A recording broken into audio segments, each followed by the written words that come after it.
جلیلۃ القدر صفحہ اعضاء پہ اللہ سبھی مومنین مومنات کی حاضر عبادت میں شمار فرمائے، مالک آپ کی ذہنی اور قلبی جو ہے قبول فرمائے، منتظرین کے، اراکین کے اور آپ شب عزاداروں کے میرے مالک رزق میں مزید برکت عطا فرمائے، ہمارے ملک پہ میرا اللہ رحم فرمائے۔ بین الاقوامی حالات آپ کے سامنے، غزہ کے مظلوموں کو بھی اپنی دعاؤں میں یاد رکھیں، مالک فلسطین کے مظلوموں کی مدد فرمائے۔ جو فلسطین والا معاملہ ہے نا، ہمارے پاکستانی تجزیہ نگاہ وہ بہت سارے اس وجہ سے پریشان ہیں کہ فلسطین میں کوئی گھر بھی شیعوں کا نہیں ہے، فلسطین میں آبادی شیعوں کی نہیں ہے، غزہ میں مومنین کے گھر نہیں ہے۔ ایک بات آپ سن رہے ہیں، ہمارے پاکستانی تجزیہ نگاروں کو یہ پریشانی ہے کہ جب وہاں پہ شیعہ نہیں ہے تو شیعوں کا کچھ نہ کچھ معاملہ تو ہوگا، مگر مذہب کو سپورٹ کرتے ہیں، شیعہ آبادی ادھر ہے نہیں۔ تو یہ میں دوستوں کو دوستانہ ماحول میں بتا رہا ہوں، ہمارا قطعی یہ نہیں ہے کہ ہم نے جی شیعہ لوگ ہیں تو ان کی مدد کرنی ہے، نہیں ہے تو جو مرضی کو ظالم کر رہا ہے تو کرے۔ ہماری دعائیں بھی مظلومین کے ساتھ ہیں، فزیکلی بھی، حالانکہ میں سمجھتا ہوں وہ عربوں کا معاملہ تھا، فلسطین کے مجاہدوں کو اسلحہ سعودیہ نے دینا تھا لیکن میزائل ایران دے رہا ہے، تو یہ دوستوں کو سمجھ نہیں آ رہا۔ ایک دوست نے مجھے رابطہ کیا، رضی صاحب آخر کوئی جو شیعوں کا مفاد ہوگا، میں نے کہا یار کچھ بھی نہیں، کہ لگا کمال ہے جی، حکومتی لیول پہ پاکستان میں جہاں دیکھو غزہ کے مظلوموں کی باتیں، اور رمضان میں آپ کے بیت قبلہ اول کے لیے جلوس، یہ سب کیا ہے ہماری سمجھ میں نہیں آتا کہ فلسطین کے مظلوموں کی آواز آپ کیوں بلند کرتے ہیں۔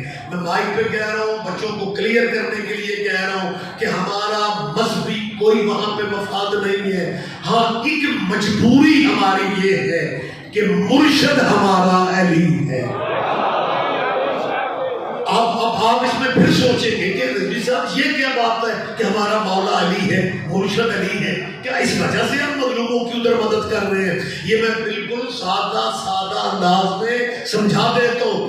ہم مظلومین فلسطین کی مدد شیعہ دنیا جہاں کے اس لیے کر رہے ہیں کہ 19 رمضان کو مولا امیر کائنات زخمی ہوئے، 21 رمضان کی شب آخری زندگی کی مولا کی رات ہے، اور مولا نے اپنی اولاد کو جو وصیتیں کی تھیں، اگر زمانہ وصیتیں دیکھ لے پھر انہیں فلسطین کے میٹر پہ پریشانی نہ ہو، مولا علی نے جو آخری زندگی کی رات میں اولاد کو وصیتیں کی، اس میں پہلی وصیت یہ تھی کہ بیٹا حسن مظلوموں کی مدد کرتے رہنا۔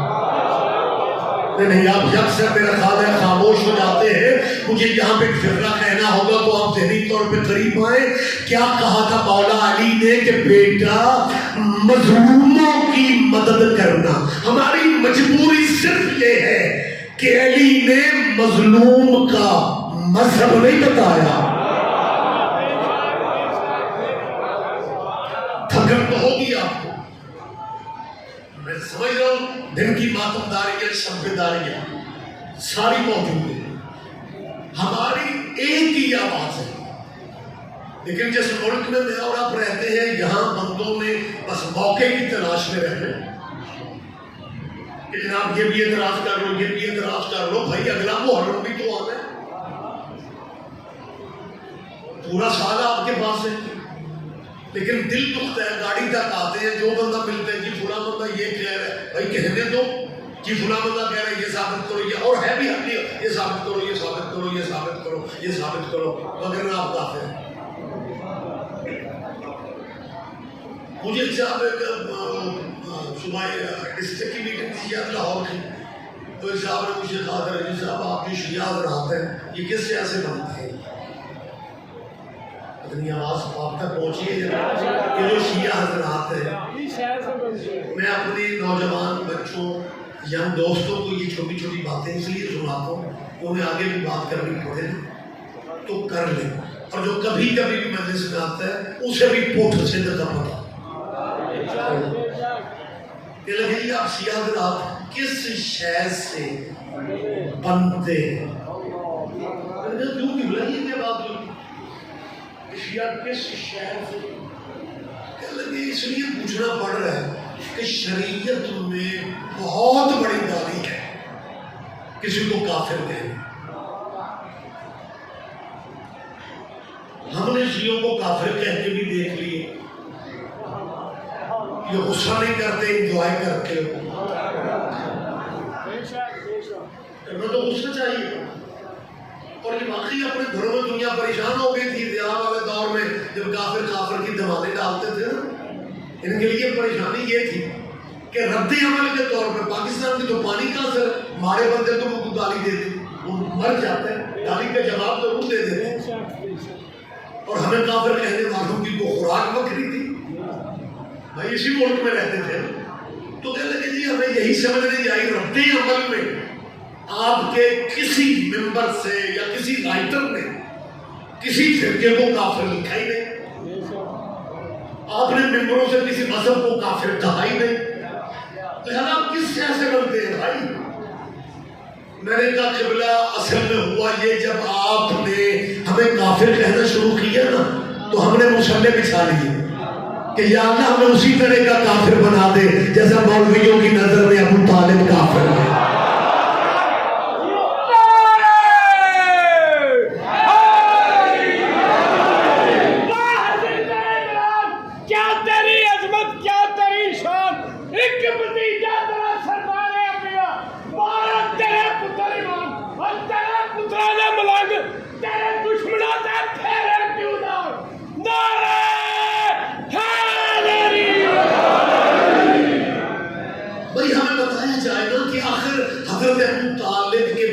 جو آپ پڑھے ہوئے ہیں وہ وجہ تو بتاؤ، ٹرکوں کے پیچھے لکھوا کے سر کرتے ہیں، پہلے تبلیغ ہوتی تھی مسجدوں تک، اب تبلیغ روڈ پہ آ گئی۔ میرے خیال ہے میں ماشاءاللہ بڑے شوق دوستوں میں بات کر رہا ہوں، آپ نے مطلب یہ بے نیازی نہیں کرنی، مجھے بول کے بتائیں، اگر میں ٹھیک آپ سے پوچھ رہا ہوں آپ کے تجربے میں آپ کی بات ہے تو مجھے بتائیے گا، یہ نہیں ہے کہ آپ نے داد دینی ہے سبحان اللہ ماشاءاللہ، نہیں وہ نہیں۔ آپ نے دیکھا ہوگا ٹرکوں کی بیگ پہ لکھا ہوتا ہے مجھے دعوت اسلامی سے، پڑھے آپ مجھے دعوت اسلامی سے؟ میری ان ٹرکوں پہ تبلیغ کرنے والی ٹیموں سے گزارش ہے کہ اپنے پڑھے لکھے دانشوروں سے پوچھ کے ہمیں صرف اتنا بتا دو کہ وہ پہلی دعوت اسلامی کس کی حویلی میں ہوگی؟ آپ زحمت فرمائیں گے، بولیں گے میرے ساتھ؟ ہاں میں بالکل، میں اصول کی بات ہے یار، ہمیں بتایا جائے نا کہ وہ سب سے پہلی دعوت جسے اسلامک ہسٹری میں دعوت ذل عشیرہ یا ذل عشیرہ، وہ پہلی دعوت اسلامی کس کے گھر میں ہوئی تھی؟ ماشاءاللہ، وہ بھائی آپ کو سننے میں توفیق دی ہے، آپ کے گھر کی بات ہے، آپ کیوں نہیں بول رہے؟ وہ پہلی دعوت اسلام، چلے میں تھوڑی آپ کو جو کبھی کبھی آتے ہیں ان کے لیے وضاحت کرنا پڑتی ہے۔ اس نے حبیب سے کہا کیونکہ تمہارے نبی کی جو زندگی ہے نا 40 سال کے بعد حضور نے، میں روزانہ کہہ رہا ہوں، اعلان نبوت کی ہے، نبی پہلے بھی تھے، کیونکہ اللہ نے کہا تھا حبیب اصل میں یہ قسمیں بدوؤں کی کچھ اس طرح کی ہے کہ پہلے تو نے قرآن پڑھ کے دکھانا ہے پھر پڑھ کے دکھانا۔ ہمیں سرکار کی 40 سالہ زندگی میں سے کوئی ایک لمحہ دکھا دیا جائے جو تعلیمات قرآنی سے ہٹ کے. تو یہ خاموش تبلیغ. جب حضور کے سر پہ کوڑا پھینکا جا رہا تھا، جب حضور مشرکہ عورتوں کے سامان اٹھا کے مکے کی گلیوں میں جا رہے تھے، تب خاموش تبلیغ تھی. نبی تھے. یہ نہیں ہے کہ 40 سال کے اگر 40 سال والی بات مان لی جائے پھر یہ نبی نبیوں کا سردار بنتا ہی نہیں، کیونکہ بہت چھوٹا نبی عیسیٰ تھا، وہ ماں کی گود میں نبی تھا.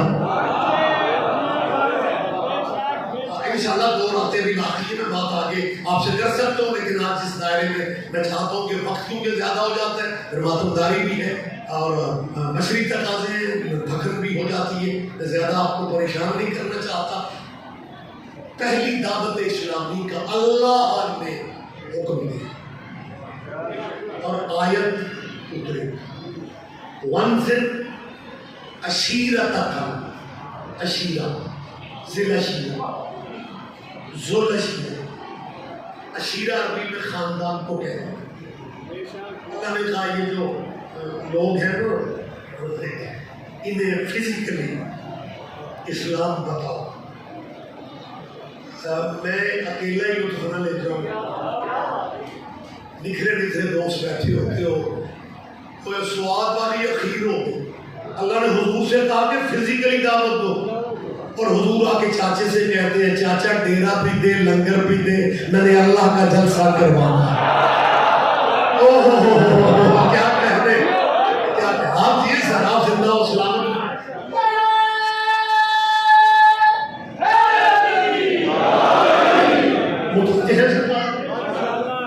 اللہ نے حبیب سے کہا.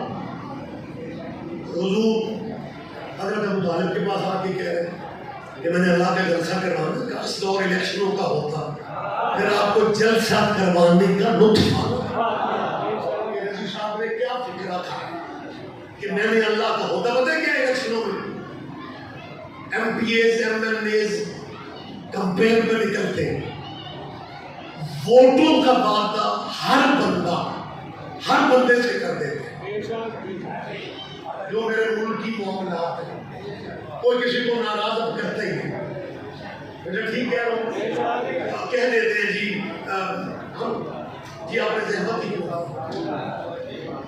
اللہ کرے میں بات سمجھا سکوں. ووٹ دینے کا وعدہ ہر بندہ کر دیتا ہے، لیکن ایم پی اے کا جلسہ ہر بندہ نہیں کرواتا. بات تھوڑی گہری ہے. میں سمجھتا تھا کہ مجھے وضاحت نہیں کرنی پڑے گی، لیکن میرا خیال ہے تھکن کی وجہ سے آپ جو ہے نا وہ یا پھر 5 نمبر وارڈ والے ادا خانے میں رواج ہی اتنا بول رہے ہیں. تو پہلی دفعہ آیا